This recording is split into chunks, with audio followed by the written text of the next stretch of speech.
안녕하십니까. EBS 입시 대표 강사 윤용구입니다. 제가 입시 설명회를 다니면서 꼭 드리는 첫 번째 이야기는요, 입시는 만드는 겁니다. 이건 저는 제가 오랜 시간 동안 고3 담임하고 입시 강사하면서 확신에 차서 항상 말씀드리는 거거든요. 입시는 만드는 겁니다. 아까 맨 마지막 딱 문장 있잖아요. 운명은 노력하는 자에게 행운의 다리를 놓아준다라고 이야기하는데 저는 그렇게 생각 안 합니다. 저는 노력하는 사람이 다리를 만든다라고 생각하는 사람입니다. 운명 따위는 없습니다. 노력하는 사람이 입시를 만드는 겁니다. 이 자리에 오신 학생들, 학부모님들은 그런 면에서 축복받으셨다고 생각합니다. 제가 다리를 만들 수 있는 소스를 많이 드릴 겁니다. 네, 박수는 안 치시는군요. 좋습니다. 네. 고3 학생들한테 제일 많이 듣는 말입니다. 맞죠? 고3 학생들만 한번 읽어볼까요? 시작. 네. 자, 가슴에 손을 올리고 깊은 한숨. 그죠? 그 다음 문장은 뭘까요? 정시에 올인해야죠. 이야. 그런 면에서 지금 고3들은 축복받았다라고 이야기하고 싶은데, 왜냐하면 지금 대학교 1학년이 된 학생들보다 학령 인구라고 하거든요. 그 해에 태어난 아이들이 5만 명 적습니다. 대학 입시 정원은 정해져 있는데 숫자는 조금 몇백 명 왔다 갔다 하거든요. 좀 많이 이번에 조금 줄어들어서 1,000명 정도 줄어들었어요. 근데 지원하는 학생은 5만 명이 줄었습니다. 그러니까 경쟁률이 어떻게 될까요? 그렇게 생각하면 대학 못 갑니다. 상위권 대학은 똑같아요. 그죠? 그리고 이렇게 막 이야기해주고 싶으나 문제는 작년에 수능이 어려웠어요. 되게 어려웠죠. 되게 어려웠습니다. 좀 죄송한 이야기지만 작년에 통계 자료로 나오는 겁니다. 수능이 어려웠습니다. 불수능이었어요. 그 다음에 생기는 치명적인 일이 하나 있습니다. 재수생들이 늘어납니다. 이건 어쩔 수가 없습니다. 그 5만 명을 재수생이 꽉 채워줄 겁니다. 놀랍게도요. 학평을 쳤습니다. 3월 달에. 부모님들, 이제 학생들은 절대적으로 숨기고 싶겠지만 부모님들은 아셔야 할 중요한 정보가 하나 있습니다. 월요일 날 성적표가 나옵니다. 학평 성적표가 나옵니다. 본격적인 전쟁의 시작입니다. 근데 성적이 많이 떨어졌을 겁니다. 왜냐하면 작년 11월 지금 고3 학생들이 2학년이었을 때 마지막 전국연합학력평가가 11월이었습니다. 응시 인원은 40만 명이었습니다. 근데 3월 학평에는요, 인원이 45만 명입니다. 내가 똑같이 공부를 했다라는 전제를 깔면 어떻게 될까요? 성적이 떨어져요. 정상입니다. 그러니까 부모님들의 자녀가, 딸내미, 아들내미가 공부를 열심히 안 해서 떨어진 게 아니에요. 왜냐하면 고등학교 1학년, 2학년 때까지 전국 단위의 학력고사를 아예 안 보는 곳이 있습니다. 경기도요. 경기도에 괜찮은 고등학교들이 많이 있거든요. 그 인원들이 처음으로 시험에 전국 학력평가에 합류하는 시험이 바로 3월 학평입니다. 그래서 성적이 떨어집니다. 정상적인 거라고 이야기하기엔 참 마음이 아픈 이야기죠. 근데 여기서 끝나는 게 아닙니다. 5만 명이 줄어든 학령 인구에 6월 모평으로 가게 되면 인원은 59만 명이 됩니다. 선생님, 지금도 3등급인데 45만 명일 때도 3등급인데 59만 명이면요. 그렇죠? 재수생이 늘어납니다. 이건 작년 데이터입니다. 작년. 그러니까 지금을 생각하면 학령 인구 5만 명 줄고 원래 재수한 일반적으로 평균적으로 재수하는 학생들에다가 작년 불수능에서 재수한 학생들 한 정도가 5만 명 정도가 될 거거든요. 그래서 올해 육모가 59만 명, 좀 적으면 58만 명 정도가 될 겁니다. 이게 문제가 아닙니다. 재수생은 그러려니 하고 넘어갈 수 있는데 문제는 9월입니다. 9월에는 대학 잘 다니고 있던 이상한 인간들이 왜인지 모르겠는데 시험을 치러 옵니다. 왜? 이해할 수 없는 일이 생깁니다. 왜냐하면 성균관 대학을 다니고 있다가 선생님 기말고사가 끝나고요. 대학 기말고사가 끝나고 성균관 대학을 다니고 있던 놈이 찾아옵니다. 선생님 저 반수하려고요. 왜? 너 성대 갔잖아. 그래도요. 전 캐슬에 한번 가보고 싶네요. 제가 수능에서 2문제 때문에 못 갔잖아요. 그래서 갑니다. 그런 인간들이 2만 명 정도 들어옵니다. 그래서 실제로 수능은요 59만 명 정도가 치게 됩니다.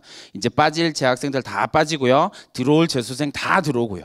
그리고 마지막으로 잡히지 않는 인간들이 있습니다. 9월 모평에도 안 들어오고 6월 모평에도 안 들어오고 산에서 공부하고 있었던 사람들이 수능에 슬그머니 발을 담굽니다. 아까 일찍 오셨던 분은 봤는지 모르겠지만 신고합니다. 수능 만점. 6월 모평도 안 보고 9월 모평도 안 보고 수능에 갑자기 발을 슬그머니 담그더니 만점을 받았습니다. 이런 인간들이 여기에 나타납니다. 근데 재학생들은 저한테 이렇게 이야기합니다. 선생님, 전 내신이 안 좋아서 정시를 준비하겠습니다. 극구 말립니다. 진짜로요. 재학생들한테 정말 중요한 건 수시입니다. 어쩔 수가 없어요. 대학도 이걸 확실하게 선을 긋습니다. 올해 어마어마한 일들이 생기잖아요. 입시의 지형에 좀 여러 가지 변화가 생기는데 그중에 가장 파급 효과가 큰 곳이 어디냐면 연대입니다. 수능 체제를 싹 없앴고요. 논술에서 수능 체제를 마지막으로 날려버렸습니다. 경쟁률 300대 1이요. 거짓말 같으시죠? 보세요. 재학생들의 경쟁률은 높지 않을 겁니다. 누구요? 상위권 대학을 간 거의 많은 학생들이요. 연대 무조건 논술 들어갑니다. 작년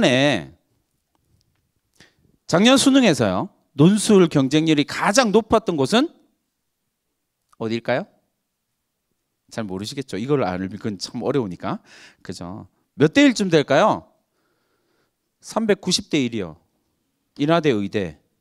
의대를 쓰는 모든 학생들이 다 쓰는 390대 1이요. 근데 의대를 다 빼고 난 다음에 의대 싹 빼고 난 다음에 일반 학과 중에서 가장 높은 경쟁률을 기록한 것은 연세대 심리학과예요. 139대 1이요. 의대고 아닌데요. 논술 100% 전형이었거든요. 올해 최저가 없습니다. 최저가 없다라는 말은 수능을 아무 때나 봐도 아무렇게나 봐도 된다는 이야기거든요. 누구를 노린 거냐면 N수생들을 노리는 겁니다. 야, 너 그 대학 다니지 말고 논술이라도 봐 라고 이야기를 하는 겁니다. 근데 대학이 이렇게 선택을 하는 이유는 선명합니다. 논술 빼고요. 최저를 없앴다라는 의미는 뭐냐면요. 수시에서 재학생들을 끝까지 빼내겠다라는 이야기입니다. 그 말을 반대로 이야기를 하면 뭐냐면요. 정시에서 N수생 지원율이 매우 높다라는 사실입니다. 뽑히는 비율도 높다라는 거예요. 대학도 이걸 선명하게 구분하기 시작했거든요. 수시는 재학생, 정시는 재수생. 이렇게 가는 겁니다. 그 부분을 염두에 두시고 좀 준비를 해 두실 필요가 있을 것 같아요. 제가 괜히 이런 말씀을 드리는 게 아니고요. 이 자료는 이번 대수능을 분석한 자료입니다. 제목은 국어입니다.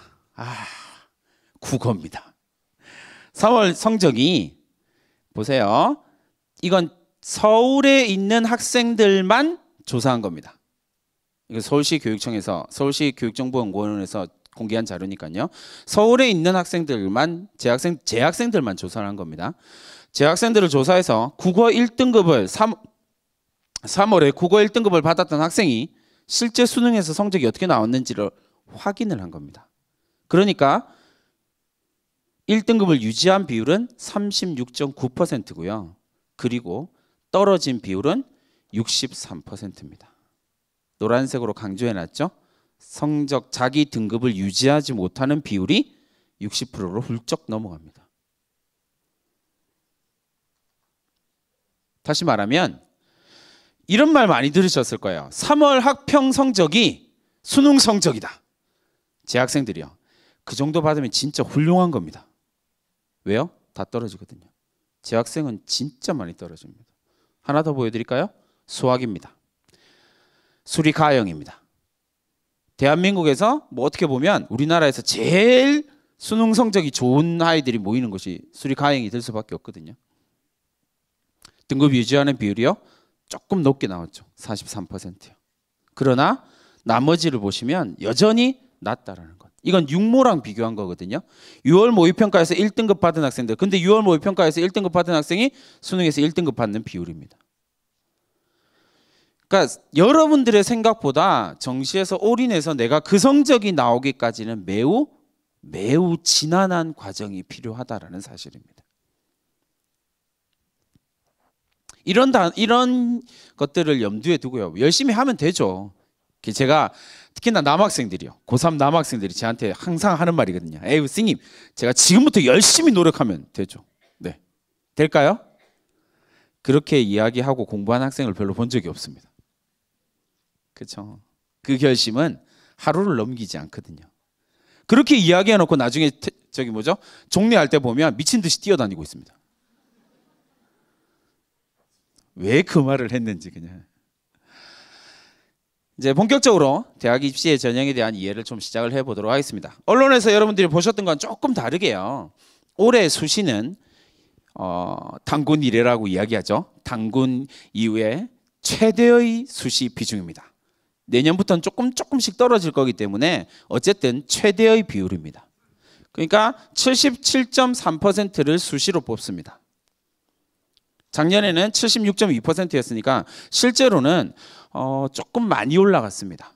생각보다는 좀 많이 올라갔죠. 수시의 비율이 엄청 많이 올라갔습니다. 근데 듣기로는 계속 정시에 대한 이야기를 들었거든요. 그럼에도 불구하고 수시의 비율이 더 높아졌다라는 사실. 이걸 염두에 두시고요. 이제 되게 중요한 이야기는 왜 높아졌을까? 내지는 이걸 어떻게 분석할 것이냐? 이게 되게 중요합니다. 지원하려고 하는 학과에 따라 대학에 따라서 이게 많이 달라지거든요. 이제 그 자료를 한번 보도록 하겠습니다. 전국 대학을 비교했을 때는요. 전국 대학을 봤을 때는 어떤 전형이 가장 중요하냐라고 이야기했을 때는 학생부 교과 전형이 가장 중요합니다. 42.4%를 뽑거든요. 그러니까 학생부 교과라고 하는 것은 그냥 내신 100%라고 생각하면 가장 간단합니다. 내가 받은 내신 성적 순으로 쭉 가는 거거든요. 여러분들은 내신 성적으로 생각했을 때 생각도 못했던 사람들도 존재를 합니다. 1학년 1학기부터 3학년 1학기까지 5학기 동안 내신 올 1등급이 존재하거든요. 그런 아이들이 심지어 많습니다. 그러니까 쉽지 않은 거죠. 그리고 학생부 종합을 보면 24.5%입니다. 전국적으로 봤을 때는 24.5%거든요. 그러니까 왜 확정하는지를 잘 모를 수 있습니다. 그리고 논술은요, 심지어 전국적으로 봤을 때는 3.5%밖에 안 됩니다. 왜 논술 막 이렇게 이야기를 할까요? 이런 것들을 분석해내는 게 되게 중요한 작업이거든요. 왜 이런 말이 자꾸 나오냐면 이것 때문에 그렇습니다. 서울에 있는 선호대학 15개를 쭉 학생들이 되게 가고 싶어하는 대학들 있죠? 그 대학들을 쭉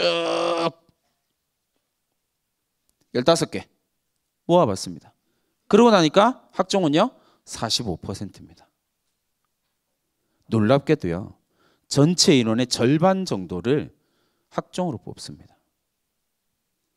그리고 아까 42.4% 전국적으로 봤을 때는 가장 큰 비중을 차지하고 있었던 학생부 교과는요 5.9%입니다. 무엇을 의미할까요? 그 다음에 논술을 보시면 12.4%입니다. 그러니까 내가 어떤 대학을 가려고 하느냐에 따라서 내가 준비해야 되는 전형이 달라지는 겁니다. 근데 그 부분을 조금 고민을 하시면 됩니다. 이게 비교를 한번 해본 겁니다. 그러니까 전국에 있는 모든 대학을 이야기를 했을 때 그리고 이제 서너 15개 대학을 이야기를 했을 때를 보시면 조금 선명하게 보이시죠. 학생부 교과 전형이요. 그리고 학생부 종합 전형이요. 선명하게 차이가 난다는 사실을 알겠죠. 그러니까 내가 그러면 학생부 교과 전형은 어디에서 뽑느냐면 지방의 국립대들이 되게 많이 뽑습니다. 지방의 국립대들이 거의 1000명 단위로 뽑거든요. 학생부 교과 전형을요. 그러니까 학생부 교과 전형이 좀 많은 것처럼 보이는 겁니다. 실제로 여러분들이 희망하는 대학들은 학생부 종합 전형이 압도적으로 높을 가능성이 높습니다. 그 부분을 조금 더 고민을 해보셔야 된다는 거죠. 근데 학생부 종합 전형 수시에서 가장 큰 덩어리를 차지하고 있고요. 그 학생부 종합 전형은 재학생들이 압도적으로 유리한 전형입니다. 그 부분에 대한 고민을 좀 해보셔야 된다는 겁니다. 하나씩 살펴보기 전에 이제 마지막 방금 말씀드렸던 거 이야기를 해드리겠습니다. 전체적으로 봤을 때 모집 인원이 좀 줄어들었고요. 한 1000명 정도 줄어들었으니까 크게 유의미한 숫자는 아닙니다. 모집 인원이 줄어들었는데 수시는 늘어났습니다. 1.2%포인트 정도 늘어났죠. 반면에요. 서울에 있는 서너 15개 대학을 기준으로 생각하면요. 정시가 올라갔습니다. 거의 30% 정도까지 올라갔거든요. 근데 여기서 되게 중요한 거. 그래서 정시가 정말 중요하군요 라고 생각하겠지만 문제는 여기 나와 있죠. 학종도 어떻게 됐어요? 늘어났습니다. 정시가 늘어나고 학종이 늘어났습니다. 그럼 뭔가 줄어든 게 있어야 될 거 아니에요. 뭐가 줄었을까요? 논술. 성균관대학교, 서강대학교 같은 학교들은 뭐 거의 막 반쪽 3분의 1 뭐 이렇게 만들어 놨거든요. 논술은 확 줄었고요. 그 다음에 상당수의 대학에서 특기자 전형 자체를 없애버렸습니다. 그러면서 이 인원을 정시와 학종으로 나눈 거죠. 대학은요. 학생부 종합전형에 상당한 투자를 했습니다. 지금까지요. 한 10년 동안 어마어마한 투자를 했거든요. 국가 보조받아서요. 그거 한 번에 안 없습니다. 왜냐하면 연세대학교 이제 자꾸 말씀을 드리는 이유는 올해 이제 체제로 확 없애버렸으니까 배경에는 어떤 게 있냐면요. 학생부 종합 전형으로 우수한 학생을 뽑을 수 있다라는 자신감을 연대가 가지기 시작했어요. 얼마든지 선발해낼 수 있다라는 자신감을 가지기 시작했거든요. 근데 그게 되게 중요합니다. 데이터를 그만큼 누적시켜 갔거든요. 그래서 서울에 있는 선호대학을 기준으로 봤을 때는 정시도 늘고 학종도 늘었다는 사실을 조금 명심하시면 내가 지금 무엇을 준비해야 될 건지가 좀 선명하게 나올 겁니다. 그리고 전체적으로 봤을 때 수능 최저가 완화되거나 아니면 폐지되는 대학들이 대체로 추세로 나타나고 있습니다. 물론 강화하는 대학들도 두세 개 정도 있습니다. 그러나 대체로는 최저 완화로 가고 있습니다. 완화나 폐지로 가고 있거든요. 근데 그 말의 의미는 수시 전체에서 재학생들의 비율을 조금 더 높여보겠다라는 의도로 해석하시면 됩니다. 문호 자체를 열겠다라는 거거든요. 누구든지 한번 써보라는 이야기가 되거든요. 근데 그렇게 했을 때 상대적으로 이익을 보는 건 재학생들일 경우, 재학생들일 가능성이 매우 높습니다. 왜요? 재수생들은 3학년 2학기가 있거든요. 이게 잘 이해가 안 되시죠? 3학년 2학기는요. 내신 성적은 학생들이 찍습니다. 처음부터 끝까지. 왜요? 수시에 안 들어가거든요. 자기는 재수를 절대 안 할 거라고 생각하고요. 그때는. 그리고 나중에 이제 왜 내가 그때 시험을 제대로 안 쳤지? 막 이러면서 후회를 하거든요. 근데 어쨌든 재학생들이 압도적으로 유리합니다. 학생부 교과 전형을 보면요. 일반적으로 교과 100%고요. 그다음에 교과 면접이 있거나 아니면 교과 비교과 이렇게 나누는데 여기 이제 대체로 교과 비교과로 나눌 때는요. 이제 출석과 봉사로 봅니다. 그러니까 출석과 봉사만 들어가는데 무단결석 3일 이상이 뭐 감점 시작이거든요. 봉사활동 3년 5개 학기 동안 20시간 이하 뭐 이러면 감점이 되는 거거든요. 그러니까 사실 의미 없습니다. 그러니까 그냥 내신 100%, 교과 100%로 간다라는 거죠. 수능 최저가 있고 없고로 나누어진다. 면접이 있고 없고로 나누어진다 정도가 될 겁니다. 이런 유형들이 존재를 하게 되고요. 조선대학교를 한번 분석을 해봤습니다. 그러니까 전체적으로 봤을 때는 수시 78.5%예요. 그러니까 정시의 비율을 보면 21.5%죠. 그런데 이제 조선대학교 같은 경우는 여전히 수시의 비율을 높이 유지를 하고 있죠. 이번까지는 유지를 하게 될 것 같아요. 근데 이제 그 다음에 보시면 두 번째 보시면 조선대학도 마찬가지죠. 학생부 교과 전형을 축소했습니다. 그리고 학생부 교과 전형에서 학생부 종합 전형에서 나타나는 거 학생부 교과 전형에서 90 출석 10%인데 역시 마찬가지로 출석 10%는 무단결석 뭐 이런 걸 따지거든요. 그러니까 크게 의미 없이 학생부 교과 성적으로만 가게 된다라고 하는 건 기억을 해 두시면 되겠습니다. 이제 학생부 종합 전형입니다. 학생부 종합 전형은 학종이 뭔지 되게 이렇게 많이 궁금해 하시더라고요. 되게 어려워 하시고요. 근데 생각보다는 되게 전형 자체는 되게 간단합니다. 남학생들한테는 너무 가혹한 전형일 뿐이죠. 오랜 시간 꼼꼼하게 준비해야 되는 전형이거든요. 쉽지는 않아요. 근데 남학생들한테도 길이 있습니다. 좀 이따 보여드릴게요. 이게 K대학입니다. 어느 대학인지를 아시겠죠? 그 대학입니다. 캐슬에 있는 그 대학입니다. K대학의 학생부 종합 전형에 첫 장을 안내 책자가 있거든요. 첫 장을 딱 넘기면 이게 나옵니다. 우리 학교에서는 이런 학생을 뽑고 싶습니다. 저는 21년 동안 교사 생활하면서 이런 학생을 본 적이 없어요.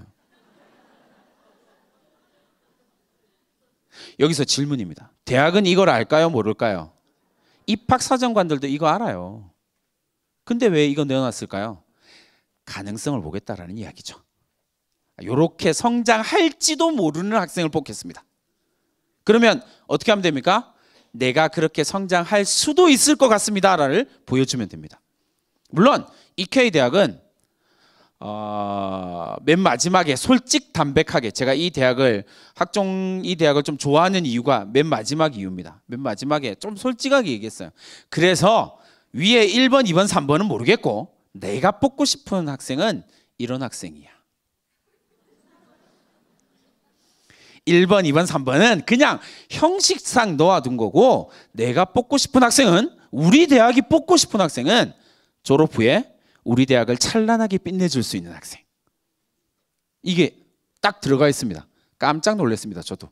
이렇게 솔직하게 얘기하는 대학이 없거든요. 그러면 이제 내가 이 대학을 가고 싶다라고 생각하면 뭐 하시면 됩니까?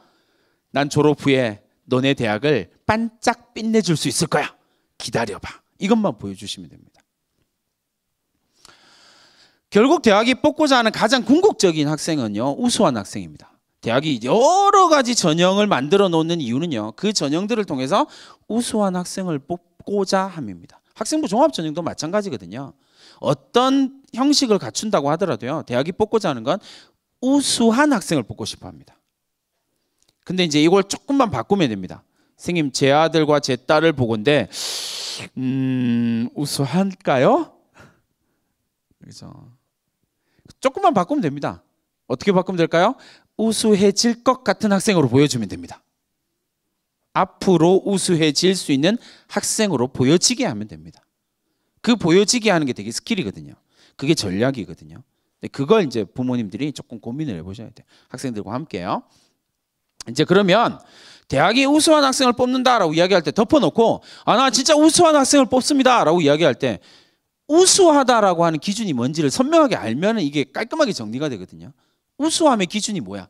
그럼 넌 도대체 뭘 우수하다라고 이야기할 건데? 라고 이야기를 하면 대학이 이야기하는 건 네 가지입니다. 이거 되게 중요한 표현이라서 한번 읽어볼게요. 시작!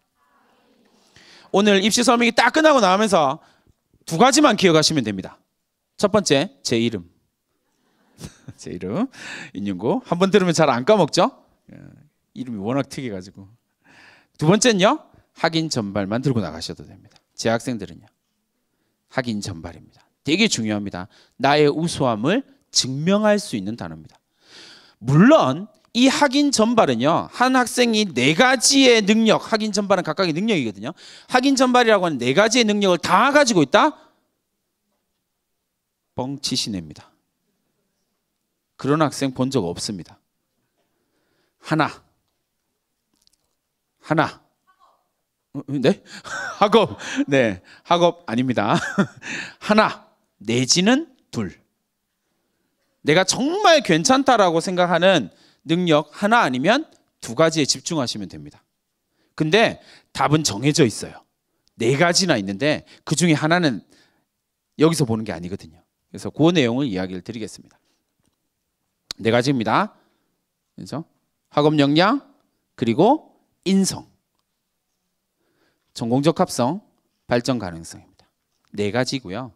대학마다 용어를 다 다르겠습니다.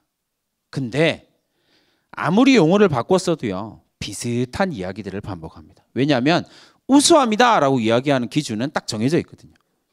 이제 학인 전발이다 라고 이야기를 하는데 이 학인 전발이 도대체 뭐냐라고 이야기를 하면 대학은 이렇게 이야기를 합니다. 이렇게 이야기를 합니다. 아, 우수함이란 말이야. 학인 전발이라고 하는 역량은 이걸 말하는 거야 라고 이야기를 하는 겁니다.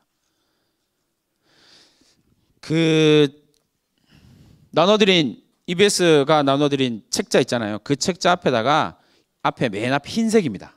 그죠? 거기다가 꼭 적어두세요. 재학생들은 무조건 역량이 필요합니다. 학종에서 가장 중요한 단어거든요. 역량이 필요합니다. 다른 거 다 빼고요. 내가 지금 보여줄 수 있는 건 역량입니다. 그걸 준비를 하시는 게 되게 중요하거든요. 요 4가지에 대한 이야기를 하게 될 겁니다. 그럼 이걸 이제 이 우수함을 어떻게 보여줄 수 있느냐? 선생님, 전제는 이렇습니다. 선생님, 저는 내신을 망쳤으니까 정시에 올인할래요. 네, 전 항상 용감하다고 이야기를 해줍니다. 참 용감한 학생이에요. 나중에 보여드리겠지만 어느 정도까지의 내신이냐라고 이야기할 땐 좀 고민스러운 부분이 되게 많으실 거예요. 제가 속해 있는 재단인 한양대학교로 말씀을 드리면 한양대학교 학생부 종합전형은 자기소개서가 없고요. 내신 성적 안 봅니다. 그리고 추천서가 없습니다. 아무것도 없이 학생부만 보고 뽑습니다. 작년에 한양대학교 학생부 종합전형으로 문 닫고 들어간 학생의 내신 성적이요. 문 닫고 들어간 학생의 내신 성적, 선생님 그 내신 성적은 내신 성적 반영 안 한다면서요? 아니요, 그냥 합격하고 난 뒤에 쭉 분석해서 맨 마지막 학생, 문 닫고 들어간 학생의 학생부 종합전형의 교과 내신은 8.2입니다.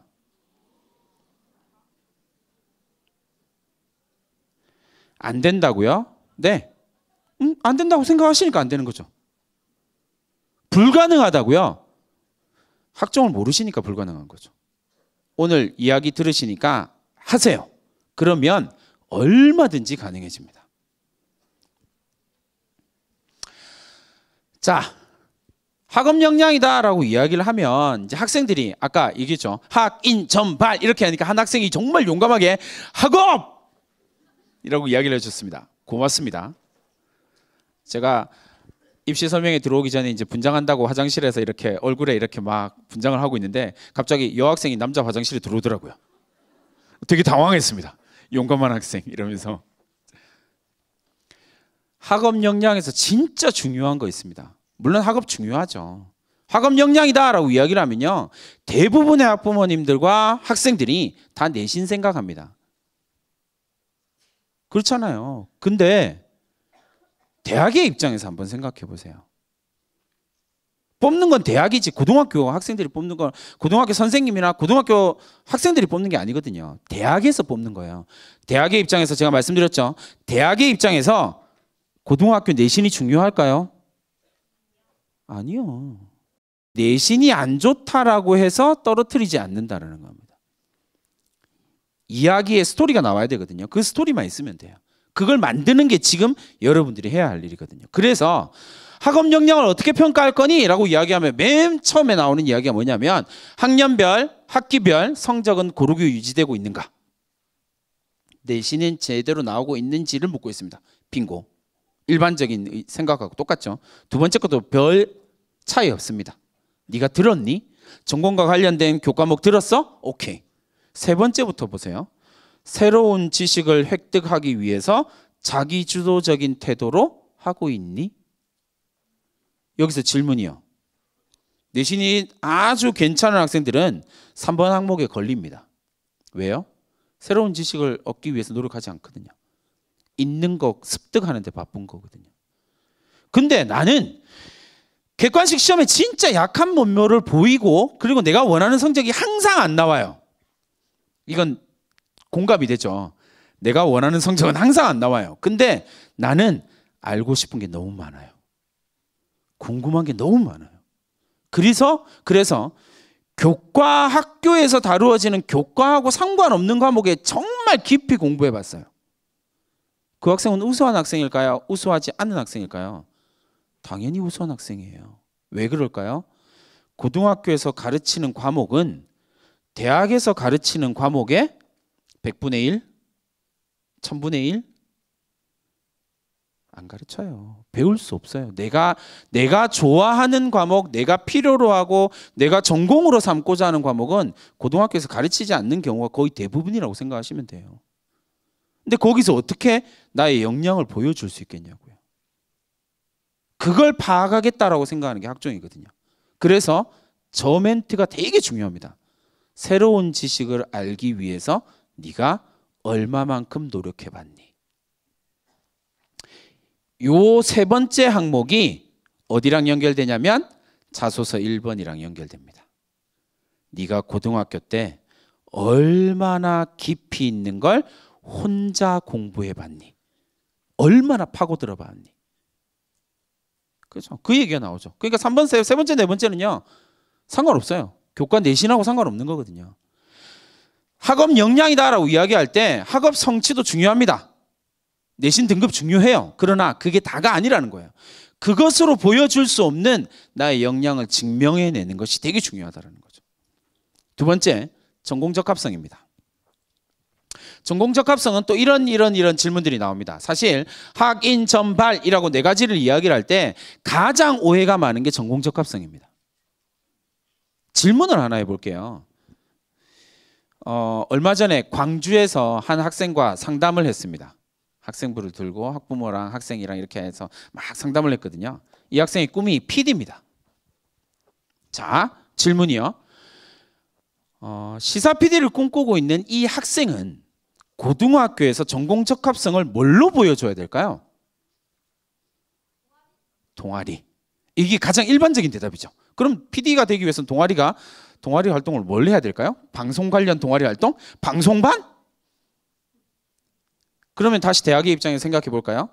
대학의 미디어 커뮤니케이션 학과에서 고등학교에서 방송반 활동한 경험, 방송 동아리 활동한 경험이 의미 있을까요?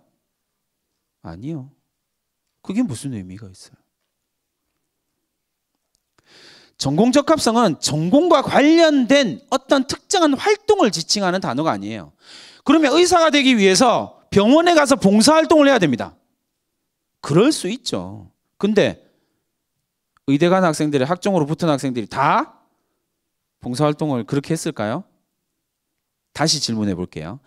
의대에서 이렇게 강의하는 교수들이 고등학생들이 병원에 와서 어떤 봉사활동을 하는지를 알까요? 모를까요? 알아요. 가서 청소하거든요. 그게 의사랑 무슨 상관이 있는데요? 가서 봉사활동 문서 정리해요. 그게 의사랑 무슨 상관이 있는데요? 전공적 합성은 그런 얄팍한 단어가 아니에요. 자, 그 학생의 예를 들어 볼게요. 광주에 있는 학생이라서 이 학생이 이제 그 조선대학교 뭐 그 활동에서 이렇게 외국인 통역 봉사를 해드리는 봉사활동을 통역 봉사를 했습니다. 그런 동아리 활동을 해서 뭐 그런 동아리 활동도 하고 그 학생이 자발적으로 이렇게 통역 봉사를 했습니다. 근데 꿈은 뭐라고요? 시사 PD요. 이 학생은 도대체 뭘 보여줘야 전공적합성이 드러날까요? 이 학생이 많은 이야기, 저랑 이제 상담을 하면 제가 엄청 많이 질문을 하거든요. 이렇게 질문합니다. 야, 너 가서 외국인이랑 처음 만나서 이제 흔히 말하는 나랑 피부색이 다른 사람을 처음 만나서 어떤 감정을 느꼈어? 저 깜짝 놀랐어요. 왜? 조금 거부감도 좀 들고요. 좀 어려웠어요. 우리 모두가 느끼는 거잖아요. 거기서 한 단어만 짚어주시면 돼요. 왜 우리는 나랑 색깔이 다른 사람에 대해서 거부감을 느끼지? 그러면 이 학생은 우리 사회에 3학년 1학기 올라갑니다. 무슨 보고서 쓰면 됩니까? 뭘 공부하면 돼요? 우리 사회에 인종차별에 대한 연구를 해나가면 됩니다. 그럼 뭘 보여줄 수 있어요? 시사 PD가 가져야 되는 우리 사회에 대한 비판적인 시각을 보여줄 수 있는 거예요. 이게 뭐가 되는 거예요? 전공 적합성이 되는 겁니다. 전공 적합성은 무조건 역량입니다.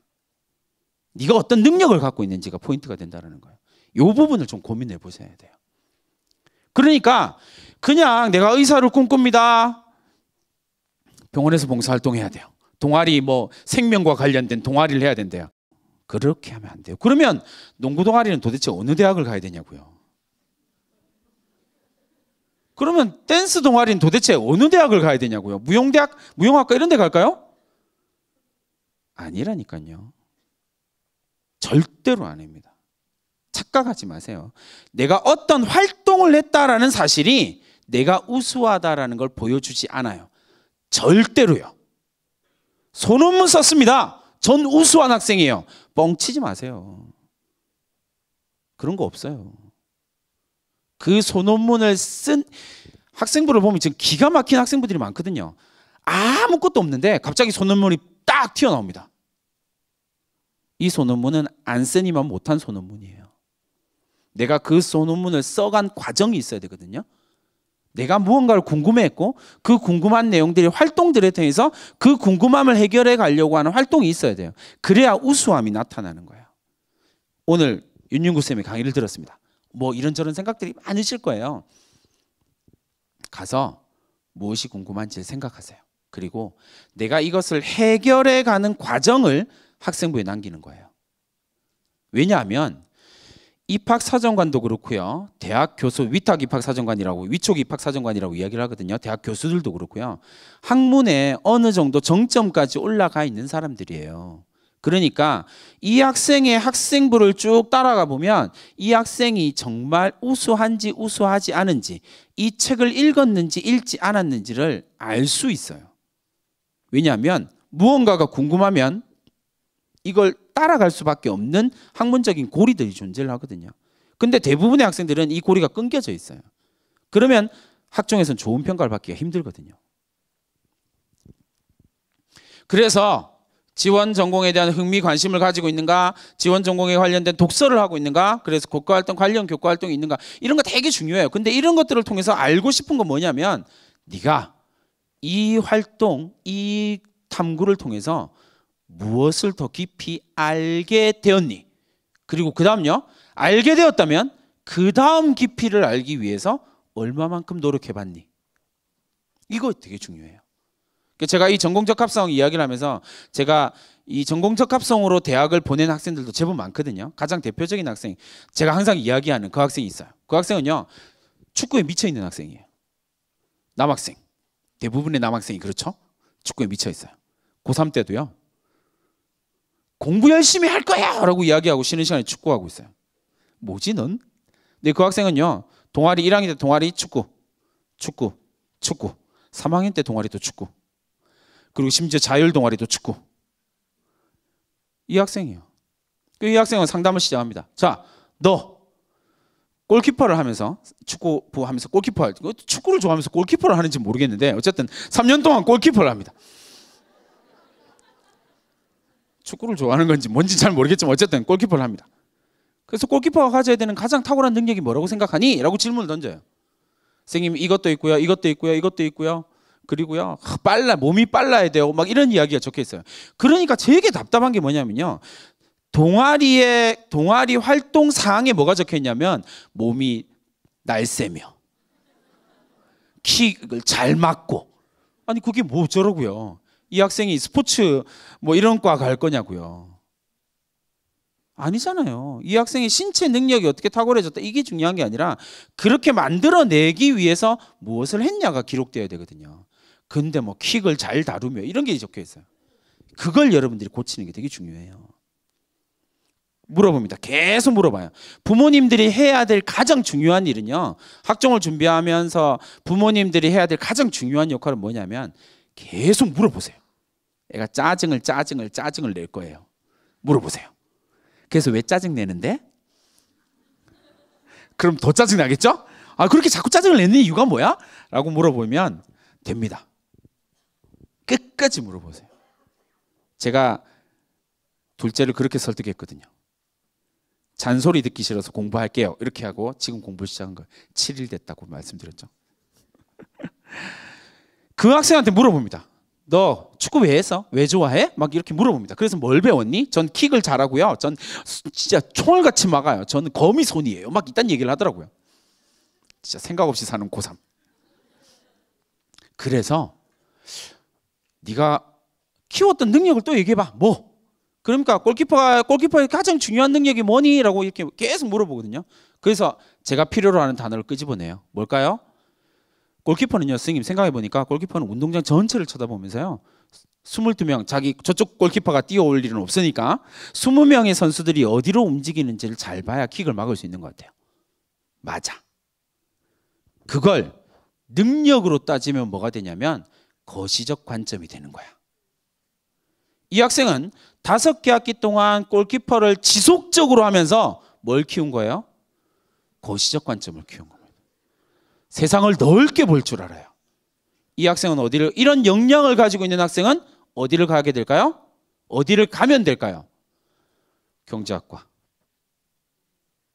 거시경제학자, 행정학과, 정책 전문가. 이런 역량을 가지고 있는 학생이에요. 왜?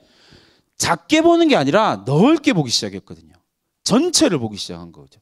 이게 뭐라고요? 전공 적합성이에요. 물론 이 학생은 좋은 대학, 아주 내신이 조금 안 좋았음에도 불구하고 아주 좋은 대학 갔거든요. 면접에 가서 대학 교수가 그걸 물어봤어요. 아니, 골키퍼를 오랫동안 하면서 거시적 관점을 키웠다고요? 준비한 답변이잖아요. 준비한 질문이거든요. 이거 꼭 물어본다? 왜? 이렇게 적는 고등학생이 잘 없거든요. 자기의 역량 중심으로 적는 학생이 없거든요. 꼭 물어봅니다.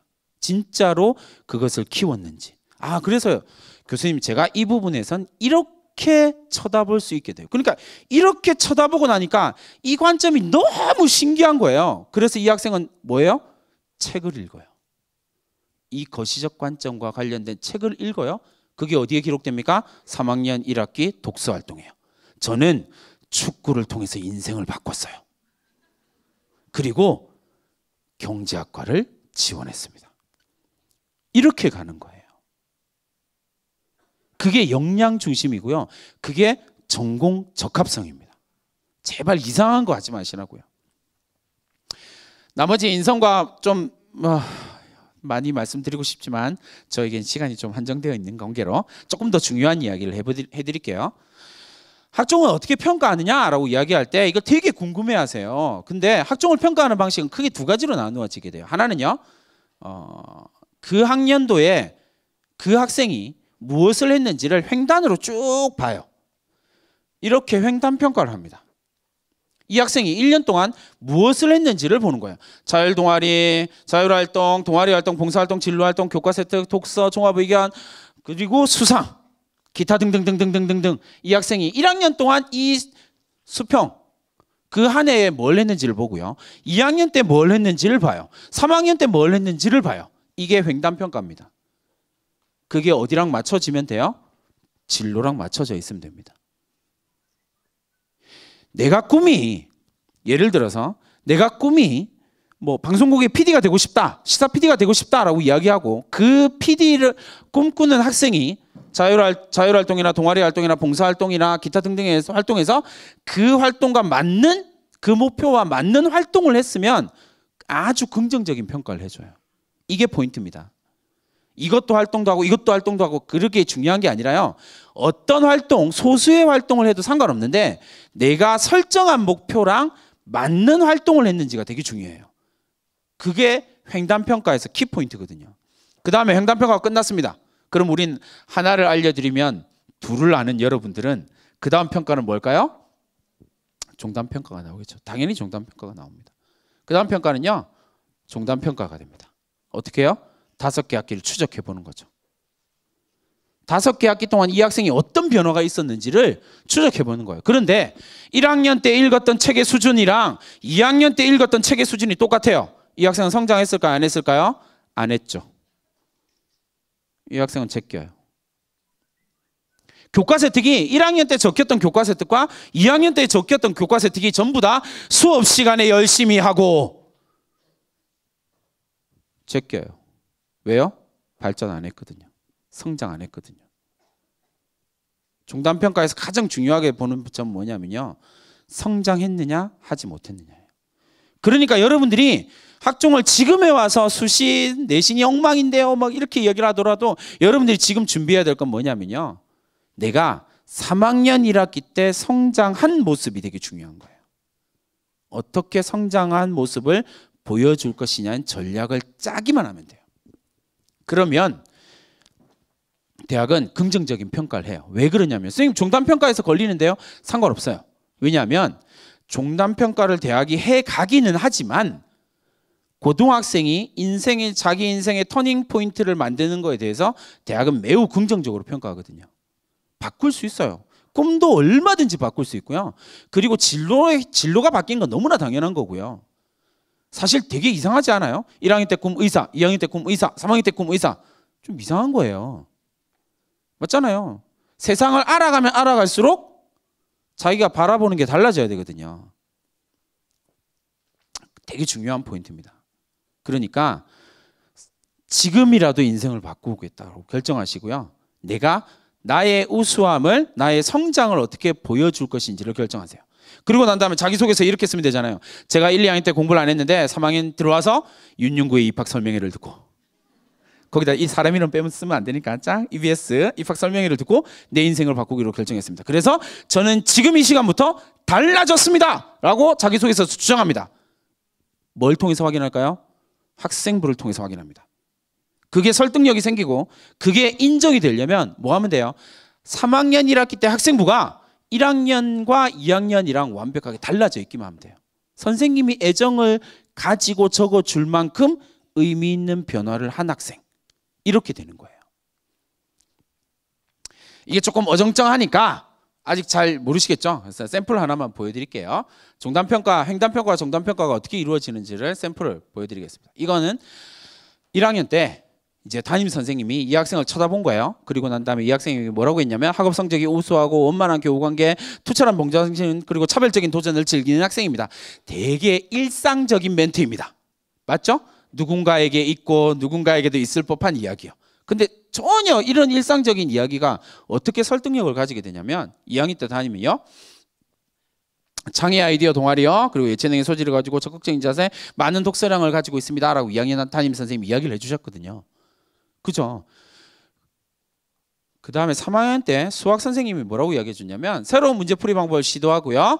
수학 심화반에서 활동을 했습니다. 라고 이렇게 써주셨어요. 그러면 종단평가를 할 때 이 학생이 자소서에다가 저는 창의력이 매우 뛰어난 학생입니다. 라고 적는 거예요.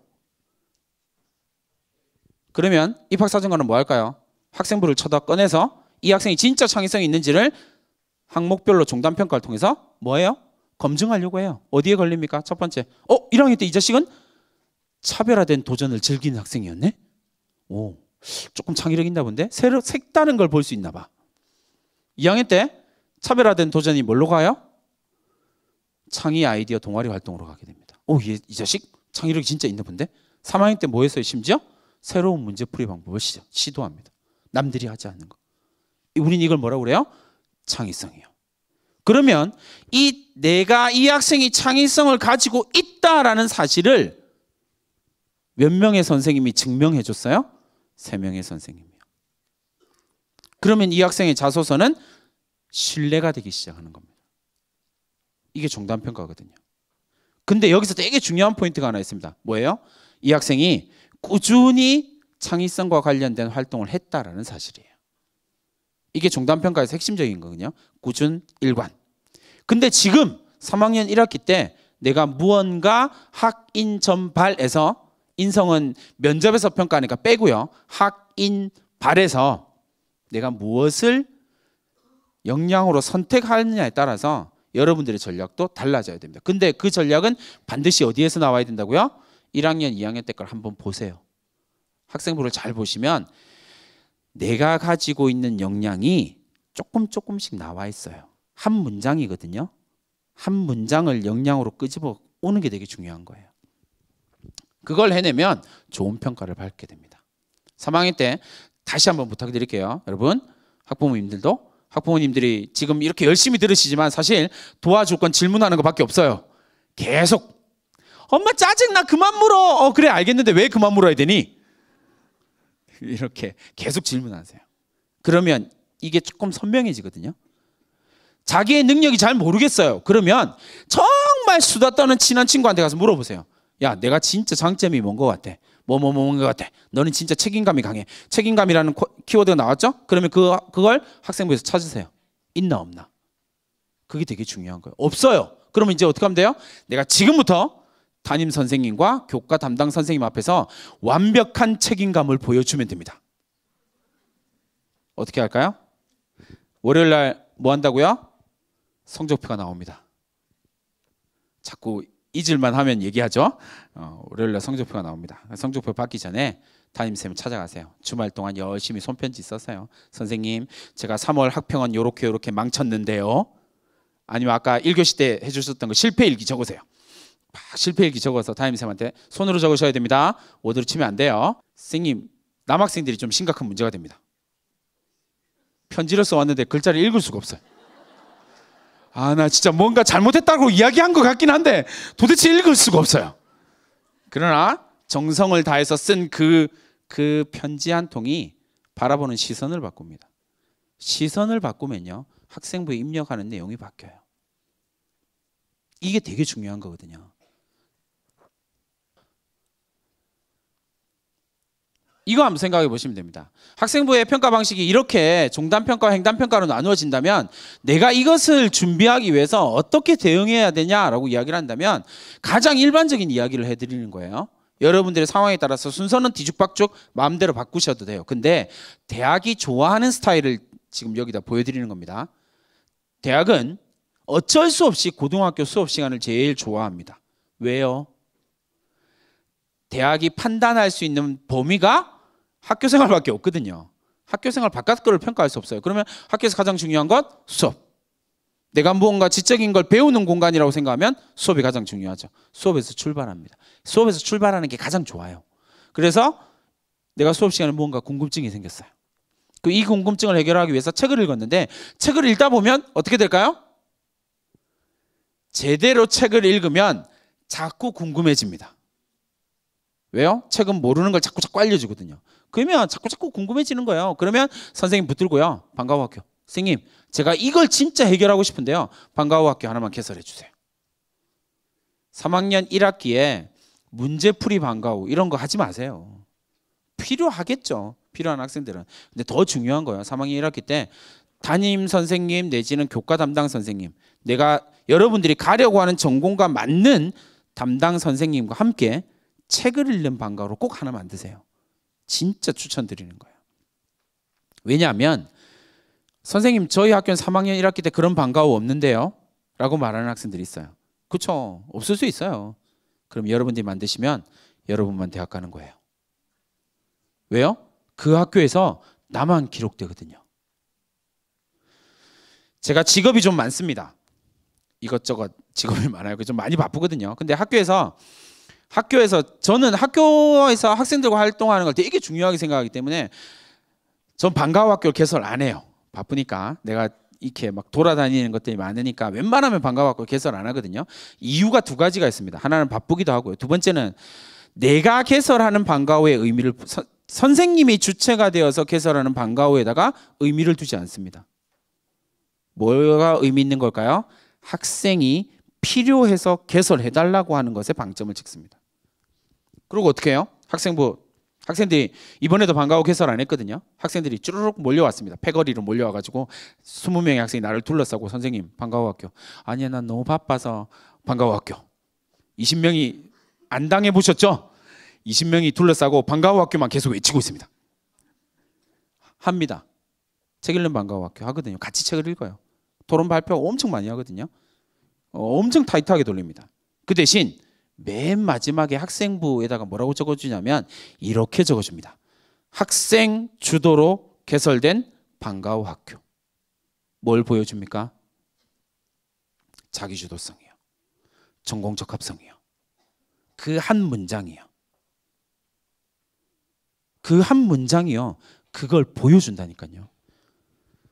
제가 근무하는 학교에서 자기 학생 주도로 개설된 방과후 학교는 하나밖에 없습니다. 가끔 제가 2개 개설하게 되면 2개가 있겠죠. 그것만으로도 아주 우수한 평가를 받게 되는 거예요. 하세요. 그리고요, 내가 궁금한 것들을 깊이 파보는 탐구보고서 만들어 보는 겁니다. 그 다음에요, 만들다 보면 궁금증이 또 생겨요. 뭔가 한 분야를 깊이 파고들면 또 궁금한 것들이 막 생기거든요. 그럼 이제 어떻게 해요? 내가 진로를 바꾸게 되는 상황들도 생겨요. 그죠? 그러면 진로를 바꾸고 난 다음에 또 이제 그 분야와 관련된 여러 가지 책을 읽을 수밖에 없어요. 한 책은 다른 책을 반드시 불러오도록 되어져 있거든요. 그게 학생부에 보이기만 하면 돼요. 그래서 봉사활동 동아리 하고요. 맨 마지막에 남학생이 절대로 안 하는 거요. 기록이요. 기록이요. 제가 입시 전문가잖아요. 제 아들내미 학종 쓰려고 야 너 2학년 때 이 봉사활동 했잖아. 아 맞다. 아 맞다는 이 책 읽지 않았니? 아 맞다. 야 너 이 보고서 썼잖아. 아 맞다. 아 나 정말 이 인간을. 기록이요. 되게 중요한 단어 하나 빼먹었습니다. 뭘까요? 구체적 기록이요. 나한테 해당되는, 나만 이야기할 수 있는, 그렇죠? 나를 지칭하는. 어떤 궁금증을 가져야 되느냐라고 생각하면요, 이 궁금증을 해결하기 위해서 이런 책들을 읽어내는 게 되게 중요합니다. 라고 이야기를 하면 뻥치는 거고요. 서울대를 지원한 학생들이요. 사진 열심히 찍으시네요. 합격한 학생들 아니에요. 지원한 학생들입니다. 서울대를 지원한 학생들이 제일 많이 이야기한 책들이에요. 자, 여기서 몇 권쯤 읽었을까요? 라고 이야기를 하면 이제 건수가 나오겠죠? 여기서 되게 중요한 멘트 하나만 제가 알려드릴게요. 어떤 책을 읽었냐는 그 학생의 지적 수준을 정확하게 보여줍니다. 되게 중요한 단어입니다. 어디 귀퉁이에다 꼭 적어두세요. 어떤 책을 읽었냐는, 다시 말하면 학생부에 어떤 책이 기록되어져 있느냐는 그 학생의 지적 수준을 정확하게 보여줍니다. 여러분들의 학생부에는 어떤 책이 기록되어져 있을까요? 궁금합니다. 집에 가서 한번 보세요, 부모님들. 이게 서울대학교에서 발표한 자료예요. 이제 몇 년 동안 누적해서 이러이러한 것들을 합니다라고 이야기를 합니다. 근데 이거 이제 부모님들이 거의 대부분 다 이걸 보여드리시면 놀랍게도 핸드폰을 꺼내세요. 내가 지원자라고 그렇게 얘기를 했는데도 행동이 똑같더라고요. 1번 핸드폰을 꺼낸다. 2번 찍는다. 3번 집에 가서 주문한다. 4번 절대로 하지 말아야 될 행동을 하시죠. 뭐예요? 읽어. 어찌나 이렇게 똑같은지. 그렇게 반복적으로 나온 행동이 대한민국을, 우리나라를 어마어마하게 무섭게 만드는 겁니다. 왜요? 저거 보세요. 책이 똑같잖아요. 올해 거 발표할 겁니다. 1번 뭘까요? 미움받을 용기요. 무시무시한 나라예요. 근데 진짜 중요한 건 이런 책을 읽었냐가 아니에요. 그 다음입니다. 이게 뭐냐면 자기소개서 4번, 이제 서울대학교 자기소개서 4번이 네 인생책 3권 써거든요. 거기에 기록된 건수가 42,000건이고요. 총 기재된 책 권수가 14,000권이에요. 근데 놀랍게도요, 여기요. 뭐요? 미중복 도서요. 이게 뭘까요? 4만 2천 건수니까 나누기 3 하면 되거든요. 한 사람당 3명 적으니까 나누기 3 하면요. 한 14,000명 정도 지원입니다. 14,000명 중에서 나 혼자 읽은 책이요. 이게 우리나라의 희망이에요. 14,000명의 최상위 서울대를 지원하는 학생들 중에서 혼자만 읽은 책이 9,000권이에요. 이게 학종의 모든 걸 보여주는 거라고 생각하시면 돼요. 그러면 질문이요. 9,000권 뭘까요? 어떤 책이 저기에 들어갈까요? 제가 그 말도 안 되는 책들이 있거든요. 포켓몬스터도 있고요. 내 인생 최고의 책은 슬럼덩크예요. 막 내가 그 슬럼덩크 하는 순간 막 카타르시스를 느껴서 어마어마한 책들이 많아요. 한 권짜리 책이요. 근데 제가 항상 매년 나와요. 그리고 항상 제일 여러 가지 생각을 하게 만드는 책이 뭐냐면요. 수능 특강이에요. 네 인생을 바꾼 책이 뭐니? 저는 수능 특강이요. 묘하게 설득력이 있습니다. 수능 특강을 공부하면서 제 인생을 바꿨어요. 이거 설득력이 있는데? 근데 그런 책들 다 빼고 나면요. 9,000권 정도의 책이요. 혼자 읽었어요. 14,000명의 최상위권 학생들 가운데서요. 어떤 책일까요?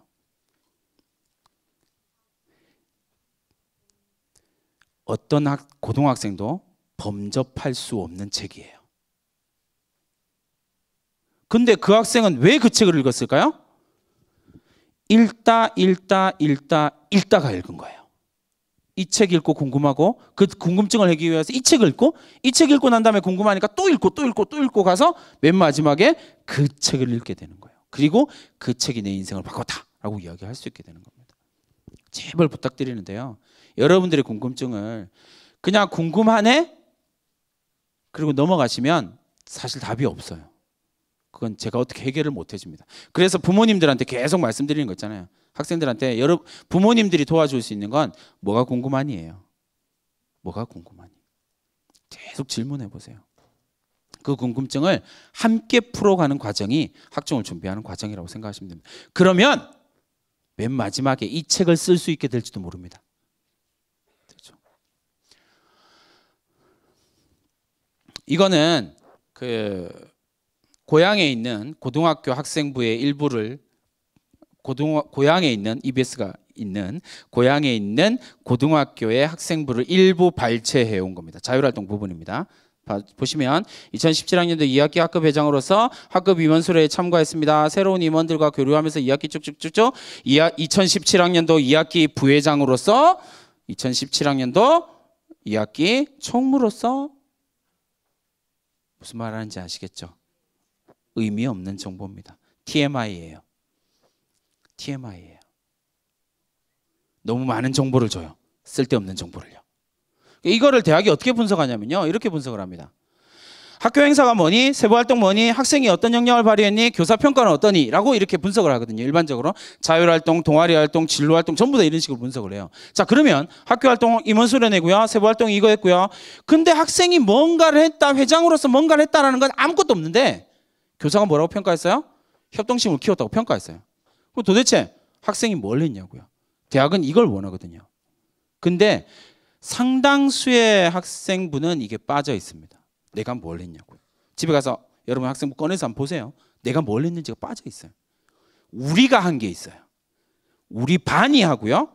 우리 학교가 한 게 있어요. 근데 대학은 여러분의 반과 여러분 학교에 관심 없거든요. 네가 뭘 했냐고요. 그걸 만드는 게 되게 중요합니다. 보세요. 땡땡땡땡 참여해서 쭉쭉쭉쭉 있고 마지막에 이제 뭘 했냐면요. 비판하는 지식인 세미나 팀에 소속되어서 이 학생이 소속된 걸 들어가는 거예요. 그 다음에 치열한 세미나 활동을 했고요. 그 세미나 과정에서 이 학생이 궁금해한 걸 적어줍니다. 뭘 궁금했는데 자본주의 체제의 모순에 대해서 인식하고 거기에 대해서 궁금해하기 시작한 거예요. 그래서 어떻게 했어요? 한계와 극복반의 의문관증을 지속적으로 뭐 했다고요? 질문했어요. 그 질문 누구한테 했을까요? 저한테요.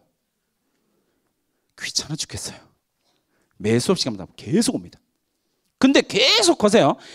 계속 가면 제가 이 학생이 이거 했다는 거 어떻게 할까요? 계속 오거든요. 그러니까 기억하는 거예요. 이 학생이 궁금해한 거 기억하고요. 이 학생이 질문 방향을 기억해요. 왜요? 계속 오거든요. 여러분들이 해야 될 일은 뭐라고요? 계속 가세요. 선생님이 귀찮아! 라고 이야기를 하면 드디어 내가 합격을 하겠다. 이렇게 생각하시면 됩니다. 야, 너 좀 그만 와! 라고 이야기를 하신다면 이제 여러분들은 대학 갈 자격이 생기신 거예요. 계속 질문하세요. 그래서 내가 무엇을 하고 있는지를 그 선생님이 정확하게 알도록 해주는 게 되게 중요합니다. 그렇죠? 그렇게 해서 대안적 자본주의를 탐색하는 데에서 지적 역량을 강화하기 위해서 노력했다? 평가해 주죠. 지적 역량을 강화하기 위해서 이 학생이 노력했다라고 하는 평가를 해준 겁니다. 이 앞에 활동을 보고요. 이 내용은요. 전국에 한 명이에요. 당연하잖아요. 전국에 한 명이에요. 평가가 아주 잘 나옵니다. 이걸 여러분들이 만드셔야 되는 거예요. 어떻게 하자고요? 계속 가세요. 계속. 그냥 찾아가시면 안 돼요. 질문거리를 들고 찾아가셔야죠. 그럼 뭐 해야 될까요? 질문하기 위해서 공부를 해야죠. 그게 우수함을 증명하는 거니까요. 논술입니다. 아까 서두에 말씀드렸죠. 139대 1. 어떡하죠? 이렇게 할 수 있어요. 올해 연세대가 정말 매우 심각하게 핫합니다. 그래서 어떻게 풀릴지 모르겠는데 아무튼 최고 수준의 경쟁률은 300대 1을 훌쩍 넘을 거고요. 웬만해서는 거의 대부분의 과가 200대 1을 넘어가지 않을까라고 예상하고 있습니다. 진짜 최저 없앤 게 진짜 크거든요. 네, 어쨌든 이렇게 된다라고 하는 사실. 근데 최저를 이 논술에서 가장 중요한 게 뭘까라고 이야기를 하면요. 뭘까요? 여기 60%, 80%, 70%, 60% 나와 있잖아요. 나머지는 뭐냐면 다 교과거든요. 교과 성적 반영인데 교과 성적 반영을 보시면 이렇게 됩니다. 논술 실질 경쟁률이란 말이 뭐냐면 논술에서 수능 최저를 못 맞추는 비율이 대략 한 70% 조금 넘습니다. 전체적으로 봤을 때는요. 그러니까 내가 논술 전형을 준비한다라고 이야기할 때 제일 중요한 건 일단 최저를 맞추는 거예요. 경쟁률은요. 경희대학교만 말씀드릴게요. 72대 1이었어요. 근데 최저 충족률은요. 그중에서요. 45%예요. 그러면 실질 경쟁률은요. 32%로 뚝 떨어지겠죠. 수능 최저를 맞춰야 되니까 실제로는 시험 온 학생은 절반만 시험 옵니다. 그렇게 되는 거죠. 이렇게 여러분 생각하시면 됩니다. 그래서 논술에서 제일 지금 내가 논술을 준비해야 되겠다라고 생각하는 학생들은요. 수능 최저 가능하면 있는 곳을 선택하세요. 여러분들이 현실에서 되게 힘들 수도 있겠지만 수능 최저가 있는 곳은 경쟁률이 낮습니다. 수능 최저가 없는 곳은요. 매우 높습니다.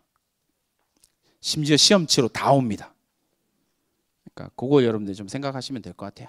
자, 이게 내신의 반영입니다. 60, 80%, 70%, 60% 막 이렇게 있는데 실제로 대학이 얼마나 꼼수를 쓰는지를 잘 보여줘요. 대학은 어쨌든 우수한 학생을 뽑고 싶어 하는데 210점 만점에서 9등급까지 빵점이에요. 그런데 1등급이 210점 주고요. 2등급은요. 208점 줍니다. 거기도 마찬가지죠. 204 이렇게 갑니다. 그 다음에 어디서부터 딱 자릅니까? 6등급부터요. 내신 6등급부터는 텀을 크게 줍니다. 그리고 9등급은 쓰지 마! 이러면서 빵점! 이렇게 되는 거죠. 그러니까 실제로는요, 한 5등급 정도까지는 내신 논술 풀이에요. 왜냐하면 내신 차이가 안 나거든요.